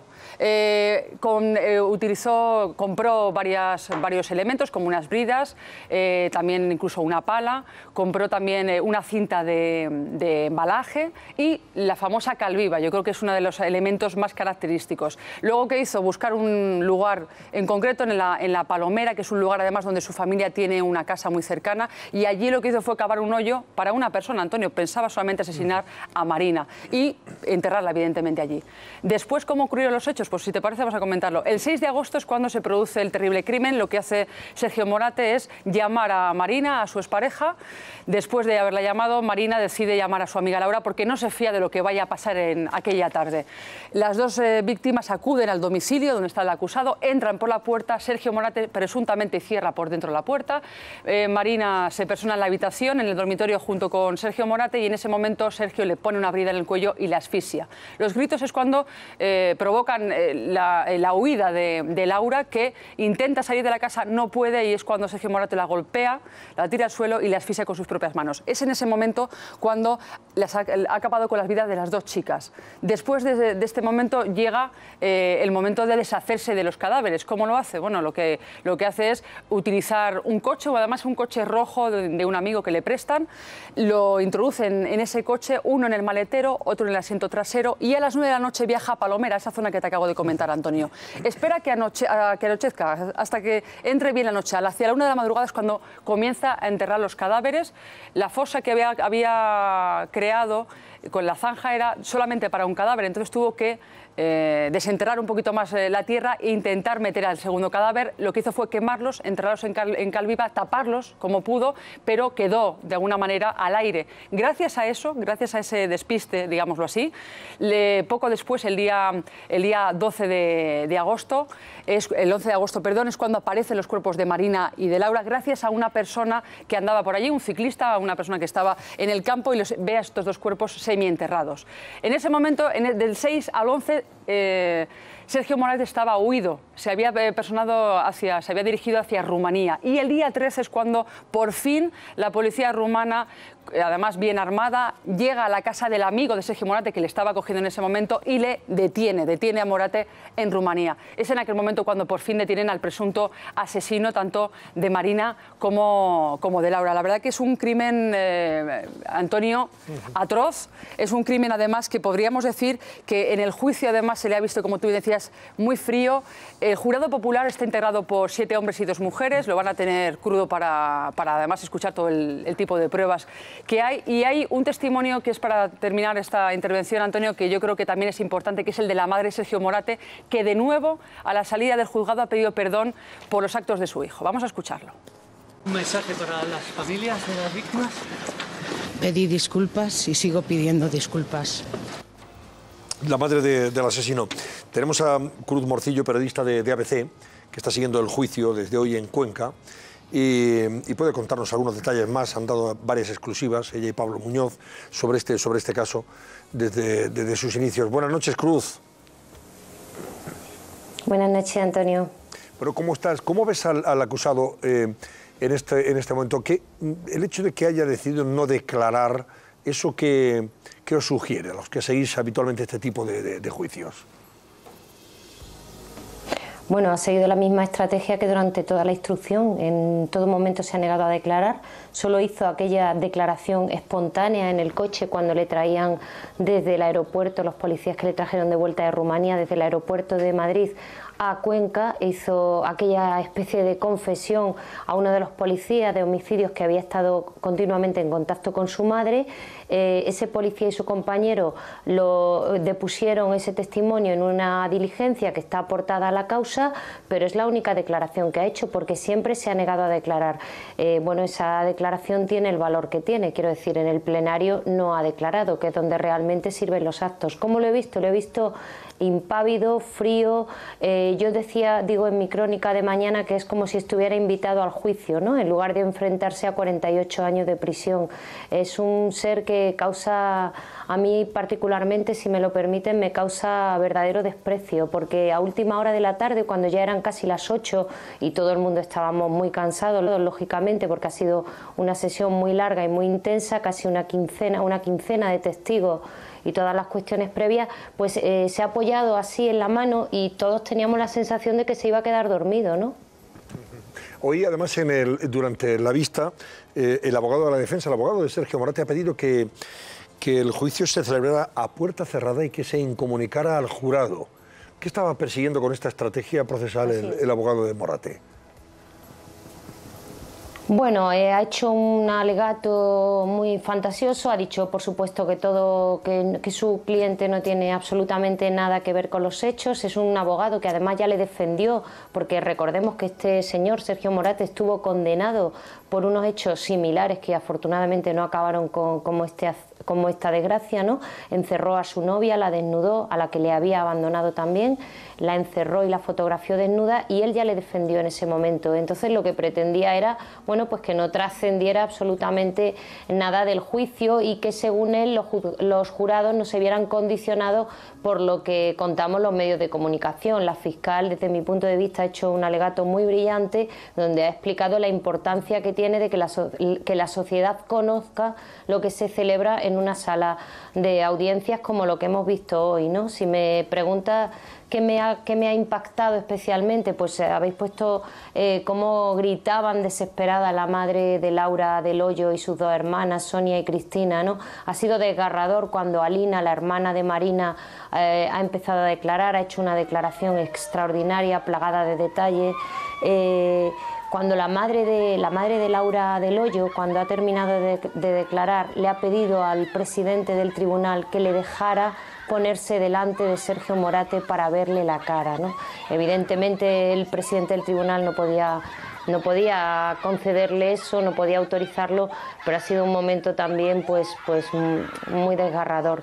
Y otro momento que todos estábamos a la expectativa, pensando a ver cómo reaccionaba, ha sido cuando han puesto la voz de Marina hablando en ucraniano con una amiga suya, pero claro, él rápidamente ha reaccionado cuando ha oído la voz de Marina, pero a partir de ahí ha mantenido el mismo estatismo de toda la jornada, Antonio.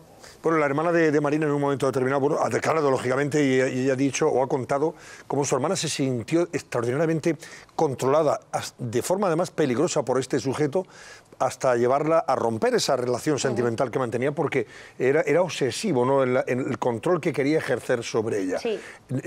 Claro, como hay precedentes, tiene precedentes o antecedentes ya sobre ese particular, estamos hablando de un maltratador, de un tipo que bueno, primero maltrató a su anterior novia y en este caso ya la asesinó en la segunda ocasión que tuvo. Lo que hemos visto, Antonio, hoy en esa sala de juicio, si me permites, es un maltratador de manual, de libro. El jurado dirá si la mató o no. Evidentemente ahí están los indicios y las pruebas acumuladas durante toda la instrucción, pero hemos visto, se ha descrito a un maltratador de libro. Hay dos testimonios de dos amigas íntimas de Marina, además del de la hermana, por supuesto, pero tú sabes, bueno, todos sabéis que a veces las mujeres maltratadas confían más en su círculo de amistades que en su propia familia, a la que no quieren involucrar en sus problemas. Esto es algo habitual en muchas mujeres maltratadas, y hoy también se ha visto eso. Hay dos testimonios importantísimos. Bárbara, amiga de Marina desde los 13 años, ha contado que ella le contó a su madre, es decir, a la madre de esta testigo que también ha declarado hoy, le contó cómo Sergio Morate intentó estrangular con sus propias manos en la cama a Marina tiempo antes de que esto sucediera. Ella se revolvió y le dio le propinó una patada en los genitales y le abandonó. Han relatado sucesivo abandono y vuelta a retomar la relación. Y hay otro testimonio, el testimonio de Luisa, que fue primero jefa y luego amiga de Marina, que ha contado un episodio escalofriante. Sergio Morate encerró durante 4 o 5 horas en un coche en mitad de la noche en el monte a Marina para darle una lección, hasta que la tuvo a su merced, hasta que él quiso, y llegó varias veces con moratones a trabajar a un restaurante muy conocido de aquí de Cuenca.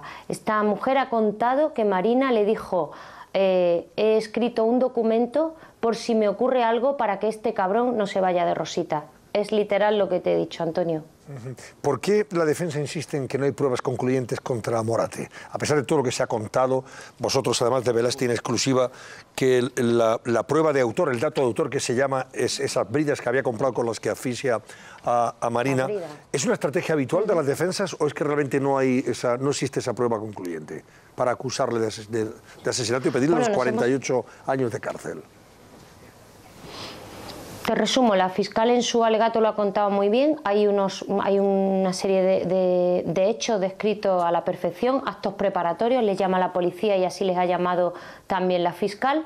Está la preparación de la tumba, está la preparación de la coartada y está todos los elementos que se llaman, que compró o de los que se hizo o los que se aprovisionó para llevar a cabo su crimen. Lo habéis relatado en el inicio, por ejemplo, el pico, la azada, la cal, una tarjeta prepago, esas entradas para el concierto, para que ese día concreto Marina fuera a recoger la ropa, etcétera, etcétera. ¿Por qué hace esto el abogado? Porque nos hemos acostumbrado también todos, mal acostumbrados desde mi punto de vista, al famoso ADN y a la sangre y a todas las evidencias científicas.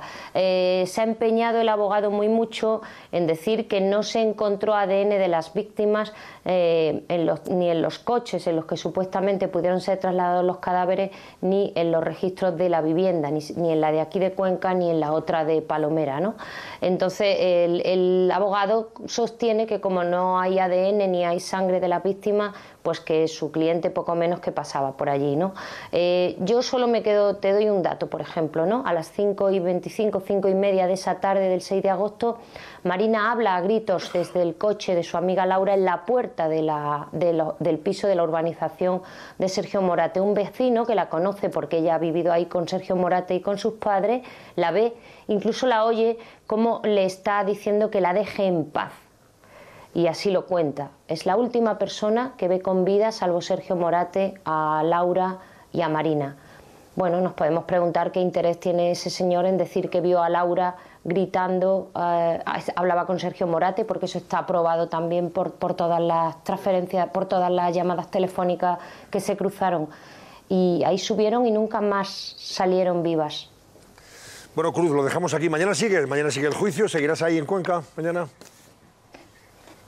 Seguiré en Cuenca. Pues, mañana hay también testimonio importante. Han quedado hoy 3 pendientes de familiares y amigos muy allegados y policías. Mañana también declararán policías. Pues mañana contaremos con tu presencia si no es inconveniente por tu parte. No hay inconveniente, ¿de acuerdo?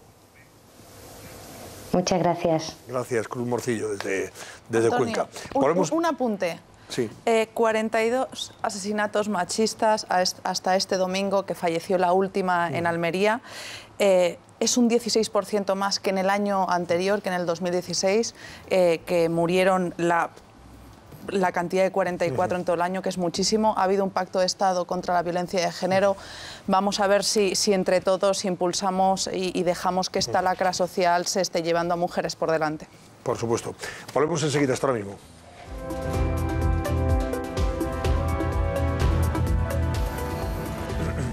Antes de repasar la prensa, los periódicos, las portadas de hoy ya martes, voy a saludar a un vecino de Coria del Río, provincia de Sevilla, pegadito al Guadalquivir, que se llama Sergio González y que es una de esas personas afectadas, creo que son 200 o más vecinos, afectados por una suerte de olor que les está confundiendo y les está inquietando enormemente. Un olor como si fuera amoníaco, pero que evidentemente les está provocando dolores de cabeza, vómitos, diarrea, picores, etcétera, etcétera. Ahora comentaremos lo que dice la Junta de Andalucía, pero quiero antes saber, por boca de Sergio González, cómo está viviendo esta situación él y otros vecinos de Coria del Río. Don Sergio, buenas noches. Hola, buenas noches. A ver, cuéntenos sus impresiones, las sensaciones que están experimentando y viviendo usted y otros vecinos ahí en Coria por este olor, ¿no? Pues mire, la sensación que estamos viendo por este olor, la verdad que es muy desagradable, es impotencia, porque estamos viviendo una impotencia muy grande, porque esto solamente el que está aquí, el que lo percibe, es el que puede decir realmente la sensación que se siente corporal. Ya, pero ¿y qué es un olor como si fuera amoníaco, es lo que ustedes perciben? Es un olor, le voy a explicar muy brevemente. Si abrieses una lata de disolvente, ¿sí? Y encima, al lado de la lata de disolvente, le pusieras un ventilador, esa es la sensación. ¿Y eso qué les provoca a ustedes, a los que respiran eso?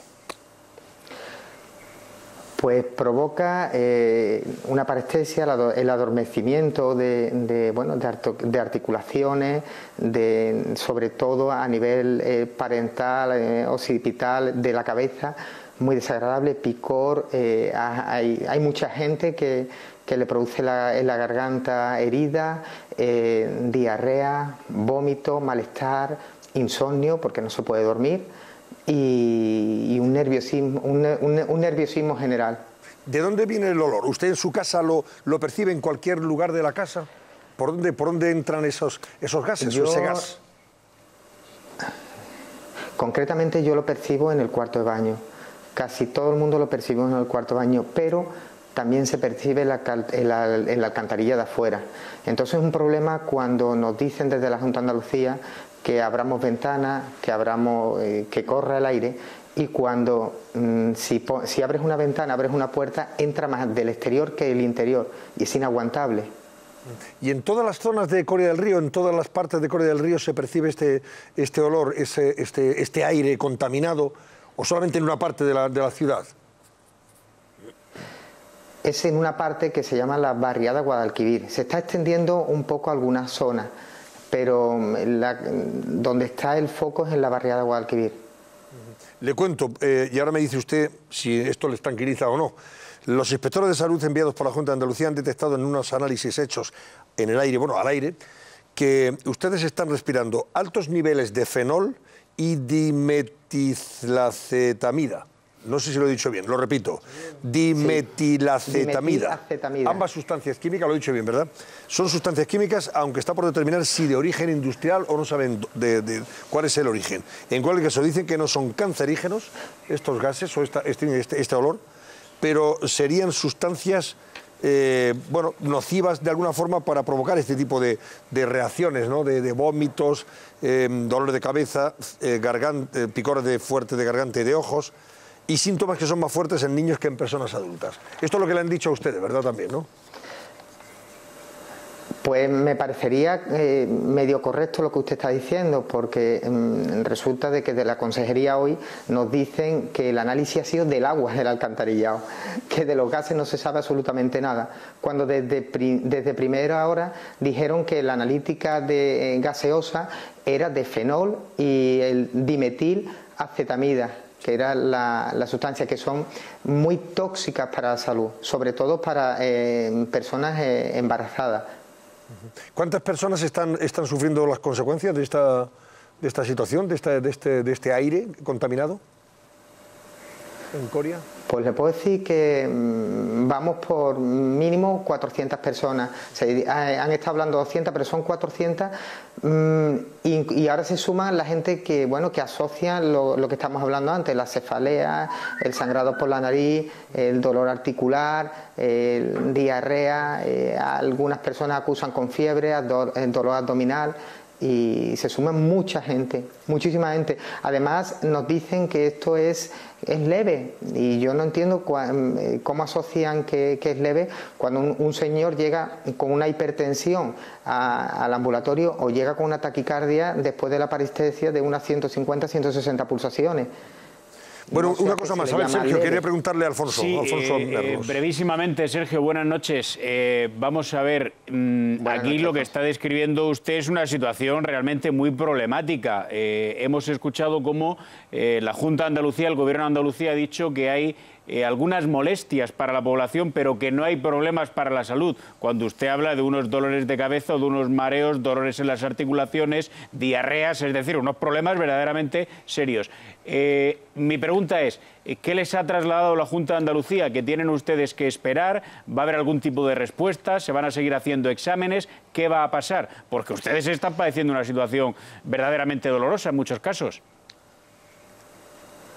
Pues mire usted, había una frase que dijo Sócrates que era solo sé que no sé nada. Quiere decir que nos están mintiendo mucho y no puedo decir nada porque todo es una mentira. Esto no es leve porque todo está escrito. Yo puedo decir una cosa y puede ser cierta o no cierta, pero lo que está escrito en un papel, ¿cómo puede decir alguien que está escrito en un papel cómo ha llegado a la persona que es leve? No lo entiendo. Hombre, los médicos dicen que no es leve, que es el tema. Los médicos dicen que sí, ¿no? Claro, no va a saber más un político que un médico. Los médicos lo que están acreditando precisamente cuando están examinando a los vecinos de Coria del Río es que no son molestias precisamente de naturaleza leve.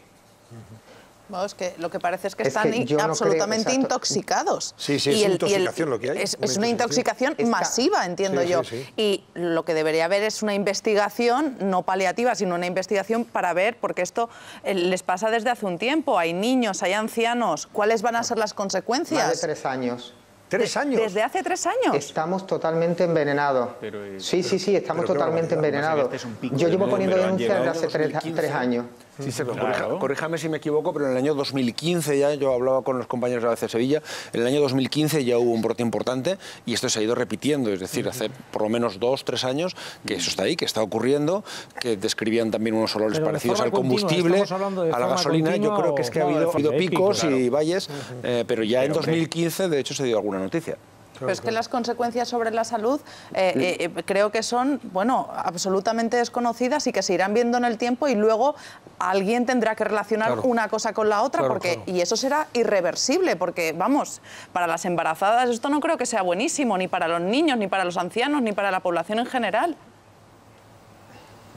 Estamos en una situación de alerta. Esto es muy grave y me parece a mí que sois de las únicas cadenas que estáis emitiendo en directo lo que realmente nos está ocurriendo, porque nos cortan de muchas emisoras algunas cosas que hablamos. Algunas no, por deciros casi todas. ¿Pero por qué? ¿Por qué les cortan? No entiendo. Pues porque están escondiendo cosas. Aquí se está escondiendo cosas. Hay personas muy graves, que es que no estoy hablando de escritos, que hay papeles. Yo pienso que una persona, usted me puede decir a mí, yo soy... Sergio, ¿ustedes qué sospechan? ¿Qué sospechamos? Pues es que se están tirando la pelota uno a otro. Yo no puedo sospechar de una cosa que no sé. Lo único que sospecho que es algo grave y algo malo y esto es una epidemia. Es que hay mucha gente mala, mucha gente enferma. El origen, Sergio, el origen, por ejemplo, ¿cree usted que está, como se está apuntando en alguna hipótesis, en vertidos de residuos incontrolados en la zona o no? Es que lo mismo puede ser un residuo, que puede ser elaboración de droga, que puede ser... Es que no lo sabemos, nosotros no somos los especialistas en eso. Hay mucha gente que acusan y dicen que sí, un camión puede estar virtiendo cosas, pero yo no lo he visto y yo no puedo decir una cosa que no he visto. Sí puedo decir lo que siento y lo que padezco. Bueno, Sergio, vamos a dejarlo aquí de momento y vamos a estar atentos a ver si esto mejora en los próximos días y ustedes también tienen respuestas a esas dudas, a esos interrogantes que plantean lógicamente y que deben aclararles hasta las últimas consecuencias, dada la naturaleza de la intoxicación que aparentemente están ustedes sufriendo y padeciendo desde hace ya mucho tiempo. Gracias y buenas noches, señor González. Mucho tiempo. Venga, vamos a repasar los periódicos. Voy con ABC. ABC bajo una barretina. Ahí ven ustedes la barretina con la estelada. La Generalitat dice, y pies, muchos pies, bueno, muchas piernas en este caso, ahí lo ven ustedes. Dice, la Generalitat colocó a 25.000 interinos en plena crisis económica. A pesar de la crisis económica, o sea, contrató a 25.000 paisanos. El gobierno ha decidido acabar con y el gobierno dice que está decidido a acabar con este ejército de enchufados del secesionismo y a cerrar las embajadas políticas de Romeva.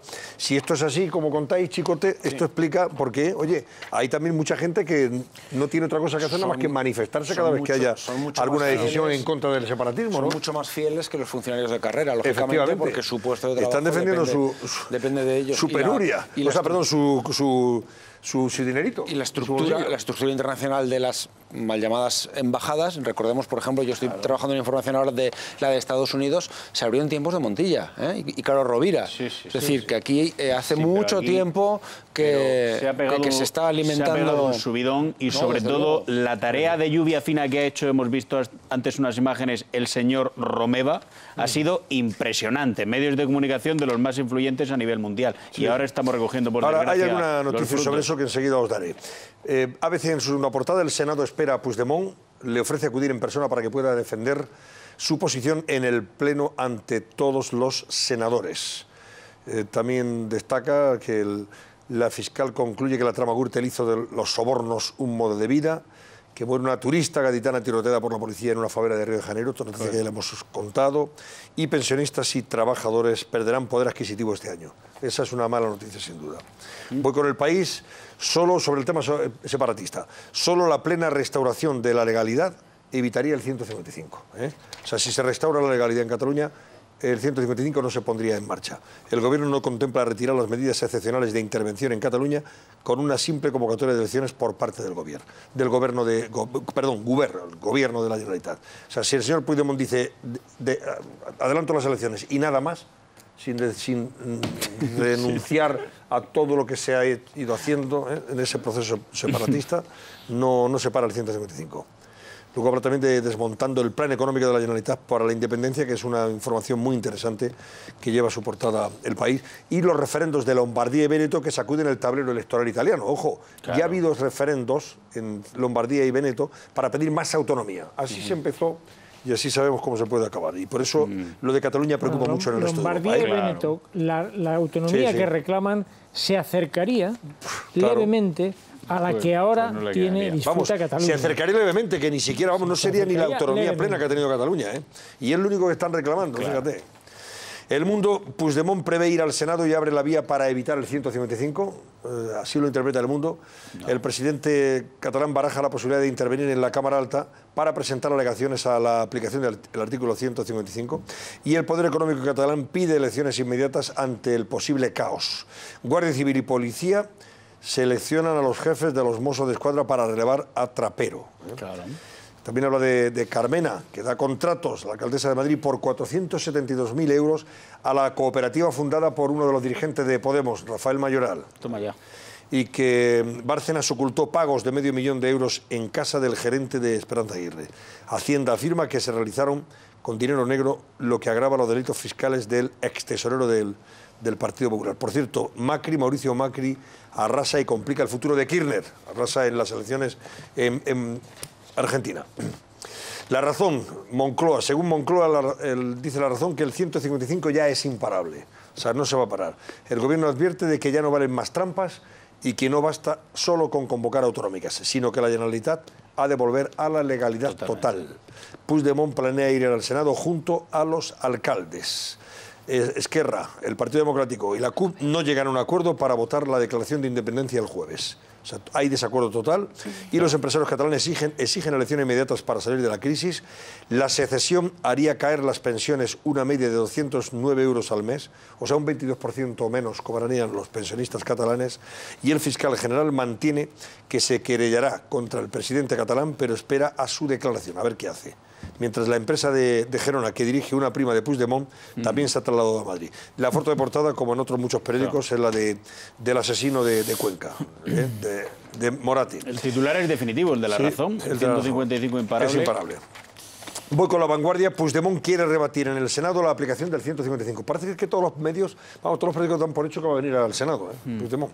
El gobierno avisa que ya solo la Cámara Alta puede modular las medidas. También coincide eso La Vanguardia con La Razón, y que Bruselas avala la decisión de Mariano Rajoy porque está dentro de la Constitución. Es verdad que sabéis que hoy han intentado Podemos, que está jugando al separatismo más descarado, Izquierda Unida, los Verdes en el Parlamento de Cataluña, Parlamento Europeo, han intentado que se debatiera la aplicación del 155 en España para Cataluña y también el encarcelamiento de los llamados Jordis, ¿no? Bueno, pues el Parlamento Europeo ha dicho que naranjas de la China, que verdes las han segado y que se vayan con esa milonga a otro lado, que hay cosas más importantes que hablar en Europa, de momento. Y han dicho que no entraba en los planes del Parlamento Europeo debatir sobre cuestiones que afectan única y exclusivamente a España, ya la legalidad constitucional de España. Así se lo han dicho a los señores de Podemos. A ver si se entera ya Pablo Iglesias y compañía. Europa hay que ver que es un club de derechos, pero además es un club de intereses y está formado por una serie de estados y nadie tiene, lo dijo en su momento ya hace un par de semanas Esteban González Pons, nadie tiene ahora mismo el interés de que Europa se vaya rompiendo en cada uno de sus estados en trozos. Dos titulares más o tres de La Vanguardia muy interesantes. Por un lado, el Círculo de Economía, que reclama elecciones inmediatas, que el gobierno de la Generalitat obliga a los funcionarios a recuperar las horas del paro del 1 de octubre. ¿Se acuerdan ustedes que dicen, no vayan ustedes a la huelga esta política o lo que sea, que no va a pasar nada, van a cobrar? No, tendrán que recuperar las horas. Y Zoido, el ministro del Interior, que está buscando un relevo para Trapero al frente de los Mossos. El Ministerio del Interior intenta que un comisario del Cuerpo Autonómico sustituya al mayor Josep Lluís Trapero. Y ya voy con la página web de COPE a esta hora de la noche. Cristiano Ronaldo, The Best 2017, el mejor según la FIFA, el mejor jugador del año 2017. Y luego noticias sobre Cataluña. Puigdemont estudia comparecer en el Senado para responder al artículo 155. Sáenz de Santa María ve prioritario actuar contra las embajadas catalanas, o sea, cerrar las embajadas catalanas. Y la CUP llama a la desobediencia civil masiva frente al artículo 155. Entre otras noticias que pueden leer en la página web de COPE. Y en cuanto a los periódicos económicos, Expansión destaca que OHL explora una gran alianza internacional. El grupo busca recuperar tamaño tras vender su negocio de concesiones a IFM. OHL en bolsa, en 5 días se han intercambiado títulos que suponen el 24% de su capital. Y Rajoy planea un ministerio específico para Cataluña, dice también Expansión. 5 días, Liberbank declarará pérdidas en torno a 300 millones para sanear su balance. Y El Economista también habla del frenazo en las reservas del turismo de negocios en Cataluña. El desafío independentista pone en aprietos a otro relevante sector económico en Cataluña, el turismo de negocios, que ya sufre un frenazo en las reservas. Pues esto es lo que hay. Vamos con el barómetro. Cerramos ese barómetro. Paola Sánchez. Mira, y cerramos 55% de nos. Esta noche gana el no, y es que nuestros espectadores, al menos el 55%, no confían en absoluto en que el señor Carles Puigdemont vaya a convocar elecciones anticipadas, frente a un 44% que cree que sí que sería una opción, que convocase esos comicios y después así se evitase la aplicación del 155. Bueno, y en Detrás de la Verdad, que nos han preparado Patricia Betancor y Ricardo Altable. Buenas noches. Adelante, Patricia. Buenas noches, Antonio. Máxima tensión en la primera jornada del juicio por el doble crimen de Cuenca. Entre gritos de asesino llegaba Sergio Morate a los juzgados. El acusado se ha negado a declarar. Además, durante la sesión de esta tarde, la hermana de Marina le ha gritado en la sala: levanta la cabeza, desgraciado, y mira a mi madre. Y más cuestiones. Una nueva imagen de una cámara de seguridad podría dar un vuelco al caso de la niña muerta en las vías del tren en Pizarra, en Málaga. Es una grabación que se puede ver a un hombre 2 minutos después de que la cámara captase a la pequeña Lucía. ¿Quién es este hombre? La familia no lo sabe, luego se lo contamos. Estos y muchos más temas en unos momentos, porque ya saben que hay muchas formas de contar las cosas y la nuestra, como siempre, ir detrás de la verdad. Volvemos enseguida, Antonio. Pues enseguida damos paso. Ahora ya despido a Alfonso Merlos. Gracias, Alfonso. Buenas noches, Antonio. Adiós, Javier Chicote. Gracias, un placer. Fumanal, gracias también a ti y a Carmen Alcina. Gracias, que paséis buena noche. El viernes a lo mejor os veré a alguno de vosotros de nuevo. Tendremos el viernes programa especial, ya saben, del Cascabel. Ya se lo voy adelantando y anunciando. Viernes el Senado aprueba el 155, o sea, las medidas del Gobierno, y luego hay Consejo Extraordinario del Gobierno para ratificar ese dictamen del Senado. Y por eso estaremos aquí por la noche en el Cascabel, para hacer un programa especial dedicado a esa última decisión que se toma para intentar frenar el golpe separatista en Cataluña. Que pasen buena noche, les dejo con Detrás de la Verdad.